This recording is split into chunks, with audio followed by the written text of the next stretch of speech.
একবার সাহাবী হযরত জাবের দয়াল নবীজি সাল্লাল্লাহু আলাইহি ওয়াসাল্লামকে দাওয়াত করলেন। নবীজি সাহাবীর দাওয়াত কবুল করলেন। হযরত জাবের খুশিতে আত্মহারা হয়ে বাড়িতে চলে গেলেন। বাড়িতে গিয়ে স্ত্রীকে খোঁজ খবরটা দিলেন আর মেহমানদারির জন্য প্রস্তুতি নিতে লাগলেন।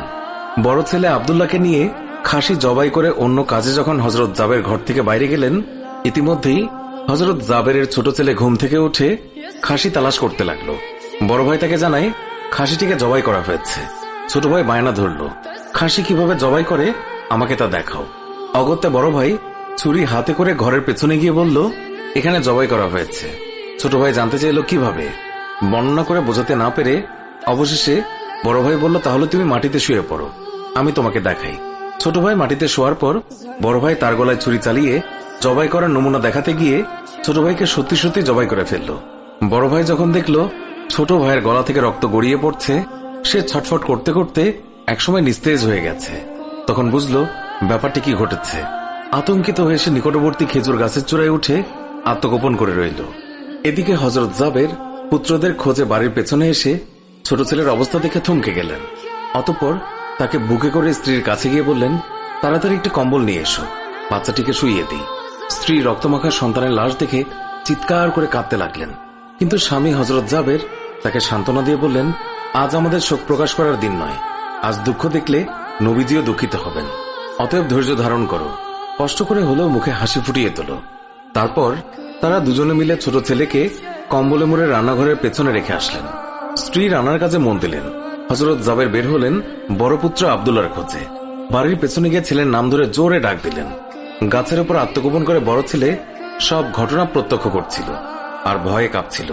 পিতার ডাক শুনে ভাবল, এখন পালাতে না পারলে আব্বার হাতে ধরা পড়তে হবে। ধরা পড়লে আর রক্ষা থাকবে না। পালানোর উদ্দেশ্যে গাছ থেকে লাফিয়ে পড়ে আঘাতপ্রাপ্ত হয়ে সেও মৃত্যুর কোলে ঢলে পড়ল। পিতা কাছে গিয়ে দেখেন আব্দুল্লাহর দেহে প্রাণের স্পন্দন নেই। বড় ছেলেকে কোলে তুলে তিনি বাড়ির ভেতরে আসলেন। স্ত্রীকে বললেন আরেকটি কম্বল নিয়ে আসার জন্য। বড় ছেলের এই অবস্থা দেখে দরদিমা পুনরায় আর্তনাদ করে উঠলেন। স্বামী তাকে পুনরায় সান্ত্বনা দিয়ে বললেন, ধৈর্য ধরো, আজ আমাদের দুঃখ প্রকাশের দিন নয়, আজ আমাদের পরম আনন্দের দিন। দয়াল নবীজি অল্প কিছুক্ষণের মধ্যেই আমাদের ঘরে তাশরিফ রাখবেন।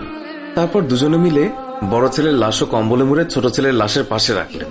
স্বামী স্ত্রী তাদের চোখের পানি মুছে মুখে হাসি ফুটিয়ে তুললেন।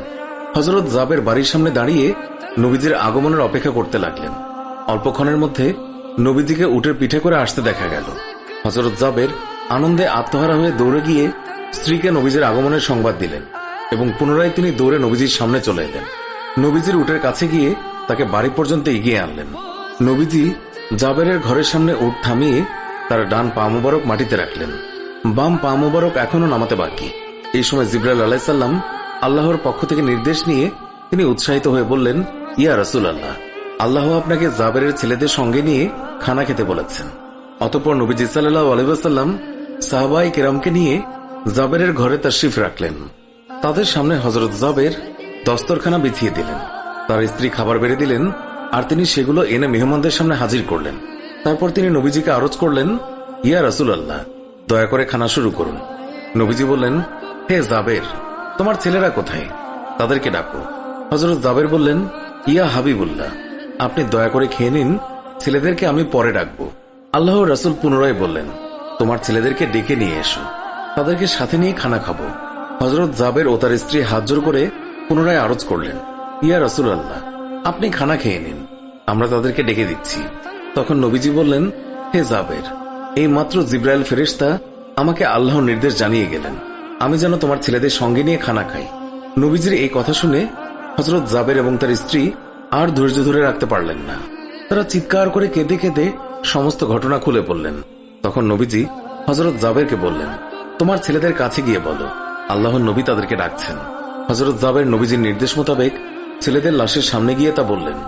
সঙ্গে সঙ্গেই তারা দুইজন আল্লাহু আকবার বলে উঠে নবীজির কাছে তারা দৌড়ে চলে গেল। অতঃপর নবীজি সাল্লাল্লাহু আলাইহি ওয়াসাল্লাম